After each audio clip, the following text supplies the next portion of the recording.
Atención. Este audiolibro animado es una producción intelectual registrada y una obra derivada creada por Audiolibros Prohibidos, y a todos los derechos sobre la traducción, narración, caracterización de voz, sincronización labial, animación y composición audiovisual están reservados internacionalmente. Queda estrictamente prohibida cualquier forma de reproducción, distribución, modificación, elección, realización, copias o uso comercial. No se otorga ningún tipo de autorización o permiso para su uso fuera de esta plataforma. Las infracciones serán perseguidas legalmente hasta las últimas consecuencias. Disfrute de esta obra única. Mariano José de Larra. El casarse pronto y mal. Así como tengo aquel sobrino de quien he hablado en mi artículo de empeños y desempeños, tenía otro hace mucho tiempo, que en esto suele venir a parar el tener hermanos. Este era hijo de una mi hermana, la cual había recibido aquella educación que se daba en España no hace ningún siglo, es decir, que en casa se rezaba diariamente el rosario, se leía la vida del santo, se oía misa, todos los días se trabajaba los de labor, se paseaba las tardes de los de guardar, se velaba hasta las 10, estrenaba vestido el domingo de Ramos, y andaba siempre señor padre, que entonces no se llamaba papá, con la mano más besada que reliquia vieja, y registrando los rincones de la casa, temeroso de que las muchachas ayudadas de su cuyo hubiesen a las manos algún libro de los prohibidos, ni menos aquellas novelas, que, como solía decir, era pretexto de entrenar a virtud, enseñan desnudo el vicio. No diremos que esta educación fuese mejor ni peor que la del Díaz. Solo sabemos que vinieron los franceses, y como aquella buena o mala educación no estribaba en mí, hermana de principios ciertos, sino en la rutina y en la opresión doméstica de aquellos terribles padres del siglo pasado, no fue necesaria mucha comunicación con algunos oficiales de la Guardia Imperial para echar de ver que si aquel modo de vivir era sencillo y era arreglados, no era sin embargo el más divertidos. ¿Qué motivo habrá efectivamente que nos persuada que debemos en esta corta vida pasarlo mal, pudiendo pasarlo mejor? Aficionóse mire hermana de las costumbres francesas, y ya no fue el pan pane, ni del vino vino. Casóse, y siguiendo en la famosa jornada de Vitoria, la suerte del tuerto, Pepe Botellas, que tenía 2 ojos muy hermosos y nunca bebía vino, emigró a Francia excusado, es decir, que adoptó mi hermana las ideas del siglo. Pero como esta segunda educación tenía tan malos cimientos como la primera, y como quiera que esta débil humanidad nunca sepa detenerse en el justo medio, pasó del año cristiano Tirault Lebrun, y se dejó de misas y devociones, sin saber más ahora por qué las dejaba que antes, porque tenía, dijo, que el muchacho se había de educar como convenía, que podría leer sin orden ni método, cuanto libro le viniese a las manos. Y qué sé yo, qué más cosa decía de la ignorancia y del fanatismo de las luces y de la ilustración, añadiendo que la religión era un convenio social de que sólo los tontos entraban de buena fe y del cual el muchacho no necesitaba para mantenerse bueno que padre, madre eran cosas de brutos, y que a papá y mamá se les debía tratar de tú, porque no hay amistad que iguale a la que une a los padres con los hijos, salvo algunos secretos que guardarán siempre los segundos de los primeros, y algunos soplamocos que darán siempre los primeros a los segundos verdades, todas que respeto, tanto o más que las del siglo pasado. Porque cada siglo tiene sus verdades, cada hombre tiene su cara. No es necesario decir que el muchacho que se llamaba Augusto, porque ya han caducado los nombres de nuestro calendario, salió despreocupado, puesto que la despreocupación es la primera preocupación de este siglo. Leyó así, no confundió, fue superficial, vano, presumido, orgulloso, terco, y no dejó de tomarse más rienda de la que se le había dado. Murió.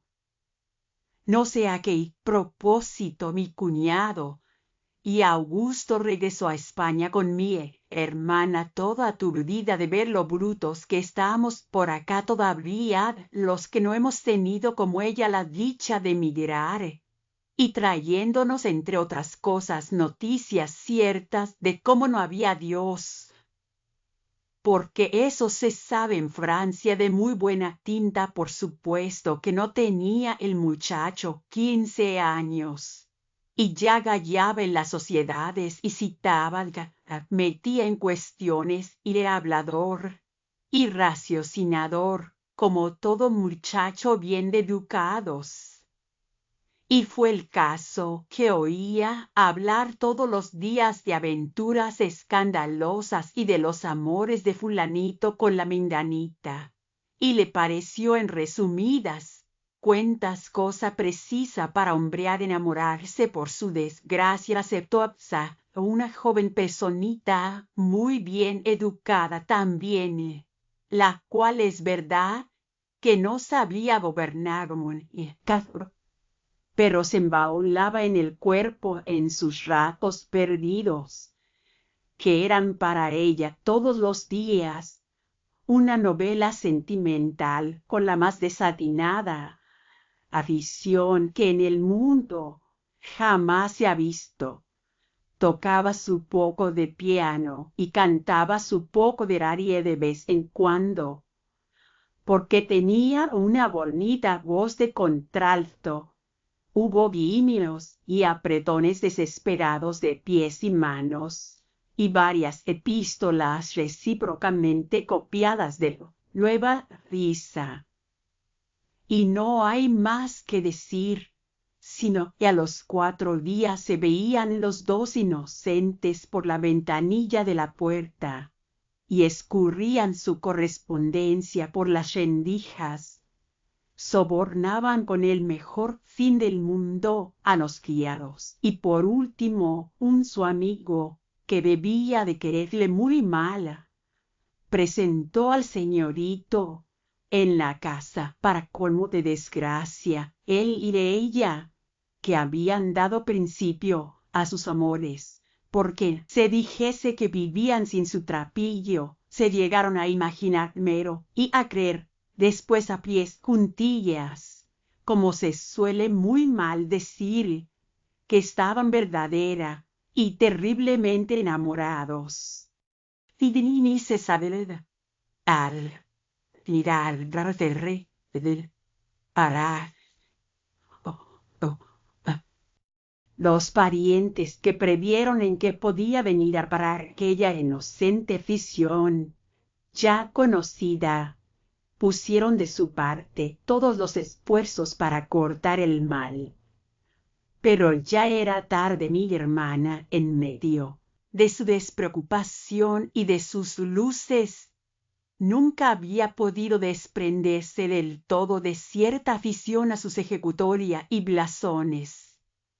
Porque hay que advertir dos cosas. 1. Que hay despreocupados por este estilo. Y 2. Que somos nobles, lo que equivale a decir que desde la más remota antigüedad nuestros abuelos no han trabajado para comer. Conservaba mi hermana este apego a la nobleza, aunque no conservaba bienes, y esta es una de las razones porque estaba mi sobrinito destinado a morirse de hambre si no se le hacía meter la cabeza en alguna parte. Porque eso de que hubiera aprendido un oficio, ¿qué hubieran dicho los parientes y la nación entera? Averiguóse pues que no tenía la niña un origen tan preclaro, ni más dote que su instrucción novelesca y sus duetos fincas que no bastan para sostener el boato de unas personas de su clase. Averigua también la parte contraria, que el niño no tenía empleo, y dándosele un vedo de su nobleza, hubo aquello de decirle: caballerito, ¿con qué objeto entra usted en mi casa? Quiero a Elenita, respondió mi sobrino. ¿Y con qué fin, caballerito? Para casarme con ella. Pero no tiene usted empleo y carrera. Eso es cuenta mía. Sus padres verán. Usted no consentirán. Sí, señor, usted no conoce mis papás perfectamente. Mi hija será de usted en cuanto me traiga una prueba de que puede mantenerla y el permiso de sus padres. Pero en el ínterin, si usted la quiere tanto, excuse por su mismo decoro sus visitas. Entiendo. Me alegro, caballerito. Y quedó nuestro Orlando hecho una estatua, pero bien decidido a romper por todos los inconvenientes.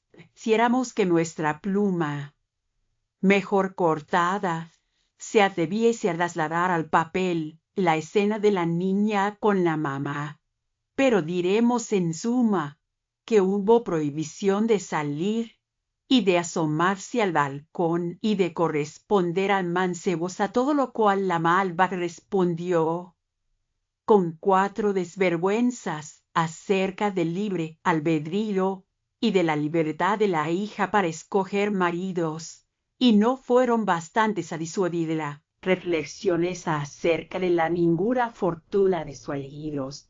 Todo era para ella, y tenía envidia que los papás tenían de sus amores y de su felicidad, concluyendo que en los matrimonios era lo primero el amor. Pero cuando a comer, ni eso hacía falta a los enamorados, porque ninguna novela se dice que coman las Amandas y los Mortimers, ni nunca les habían de faltar unas sopas de ajo. Poco más menos fue la escena de Augusto con mi hermana, porque aunque no sea legítima consecuencia, también concluía que los padres no deben tiranizar a los hijos, que los hijos no deben obedecer a los padres. Insistía en que eran independientes. En cuanto a haberle criado y educado, nada le debía, pues lo había de hecho por una obligación imprescindible, y a los del ser que le había dado menos, pues no se lo había dado por él, sino por las razones que dice nuestro Cadalso, entre otras lindezas sutilísimas de este jaez. Pero insistieron también los padres, y después de haber intentado infructuosamente varios medios de seducción y rapto, no dudó nuestro paladín, vista la obstinación de las familias, en recurrir al medio en boa de sacar a la niña por el vicario. púsose el plan, ejecución, y a los 15 días mi sobrino había reñido ya decididamente con su madre, había sido arrojado de su casa, privado de sus cortos alimentos, y Helena depositada en poder de una potencia neutral. Pero se entiende de esta especie de neutralidad que se usa en el día de suerte que nuestra Angélica y Medoro se veían más cada día y se amaban más cada noche. Por fin amaneció el día feliz, otorgóse la demanda. Un amigo prestó a mi sobrino algún dinero, uniéronse con el lazo conyugal, estableciéronse en su casa. Y nunca hubo felicidad igual a la que aquellos buenos hijos disfrutaron, mientras duraron los pesos duros del amigo. Pero, oh dolor, pasó un mes, y la niña no sabía más que acariciar a su Medoro, cantarle una aria, ir al teatro y bailar una mazurca. Y Medoro no sabía más que de ello. Sin embargo, el amor no alimenta y era indispensable buscar recursos. Mi sobrino salía de mañana a buscar dinero, cosa más difícil de encontrar de lo que parece, y la vergüenza de no poder llevar a su casa con qué dar de comer a su mujer le detenía hasta la noche. Pasemos un velo sobre las escenas horribles de tan amarga posición, mientras que Augusto pasa el día lejos de ella. Sufrir humillaciones. La infeliz consorte gime luchando entre los celos y la rabia. Todavía se quieren, pero en casa donde no hay harina todo es mohina.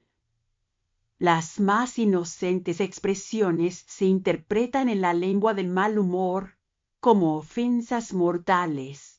El amor propio ofendido es el más seguro antídoto del amor, y las injurias acaban de apagar un resto de la antigua llama que amortiguó a ambos. Con cesardía se suceden unos a otros los reproches, y el infeliz Augusto insultará a la mujer que le ha sacrificado su familia y su suerte, echándole en cara aquella desobediencia a la cual no ha mucho tiempo él mismo la inducía a los continuos reproches.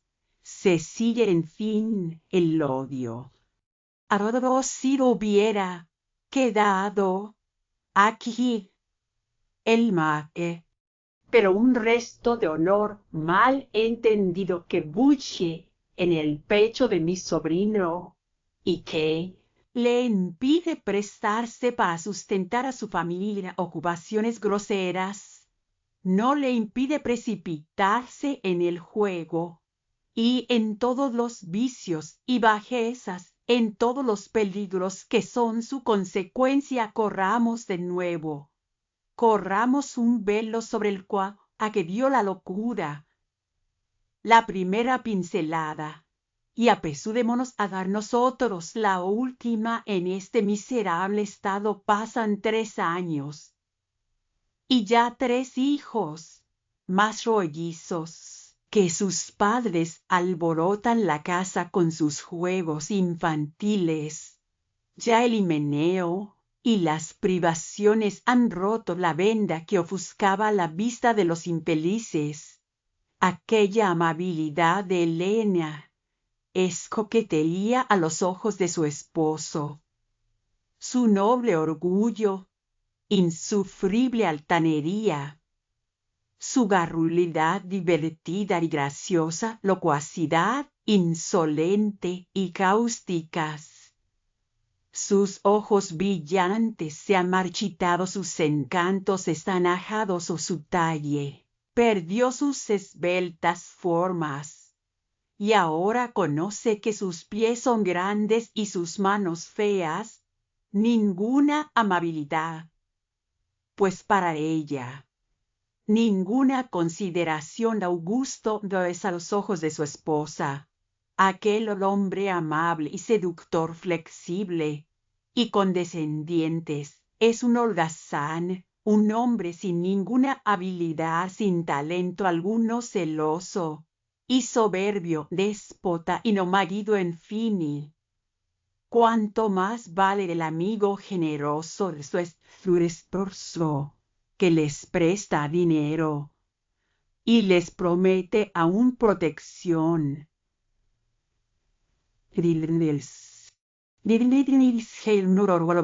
Pimiento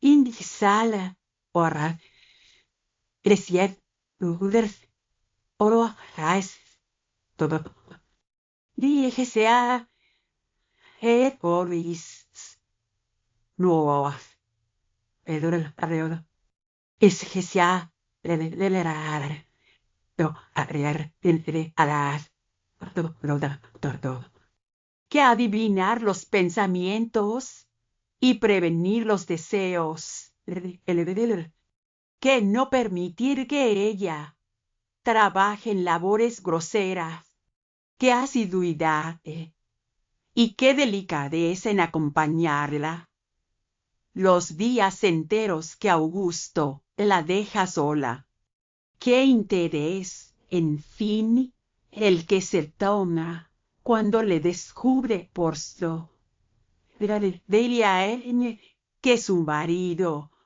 se distraerá con otra.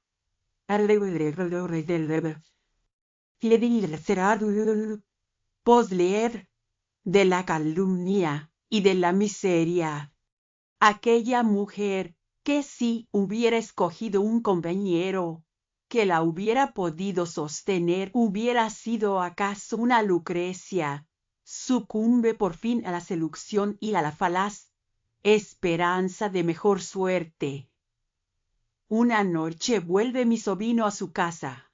Sus hijos están solos, y mi mujer y sus ropas corre a casa de su amigo, no está.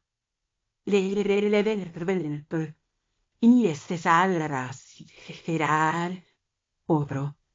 Filmis el rara odo lo Silvix sal yo etar luco social o y les trae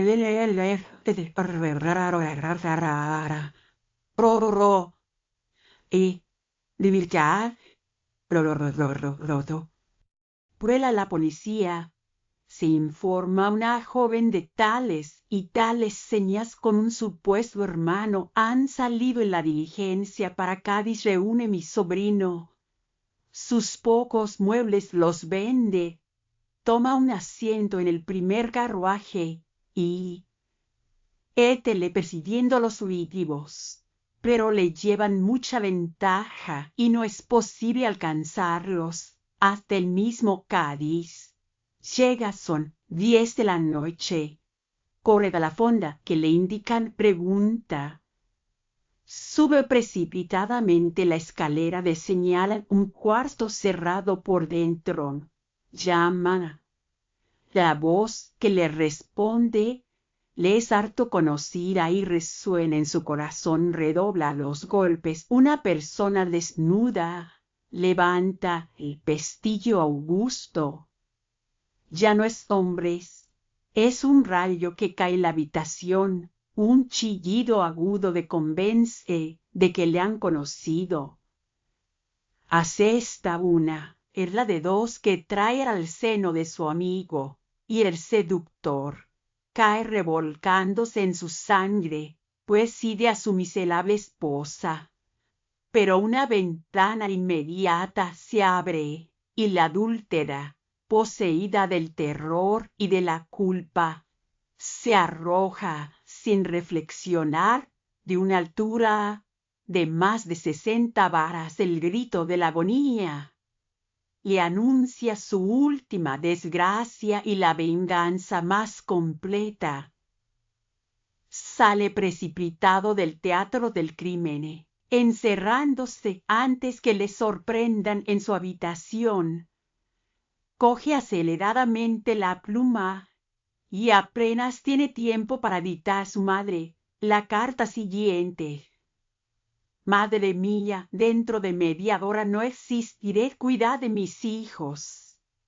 Y si queréis hacerlos verdaderamente despreocupados, empezad por instruirlos que aprendan en el ejemplo de su padre a respetar lo que es peligroso, despreciar sin tener antes más. Eviduía, si no les podéis dar otra cosa, mejor no les quitéis una religión consoladora que aprendan a domar sus pasiones y a respetar a ellos a quien lo deben todo.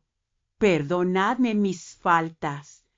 Harto castigado estoy con mi deshonra y mi crimen. Harto cara pago mi falsa despreocupación. Perdonadme las lágrimas que os hago. Derrama a Dios para siempre. Acabada esta carta se oyó. Otra detonación resonó en toda la fonda, y la catástrofe que le sucedió me privó para siempre de un sobrino que con el más bello corazón se ha hecho desgraciado así, y a cuantos le rodean. No hace 2 horas que mi desgraciada hermana, después de haber leído aquella carta y llamádome para mostrármela postrada en su lecho y entregada al más funesto delirio, ha sido desahuciada por los médicos. Hijo, despreocupación, boda, religión, infeliz son las palabras que vagan errantes sobre los labios moribundos, y esta funesta impresión que domina en mis sentidos tristemente me ha impedido dar a mis lectores otros artículos más joviales que para mejor ocasión les tengo reservados. Atención.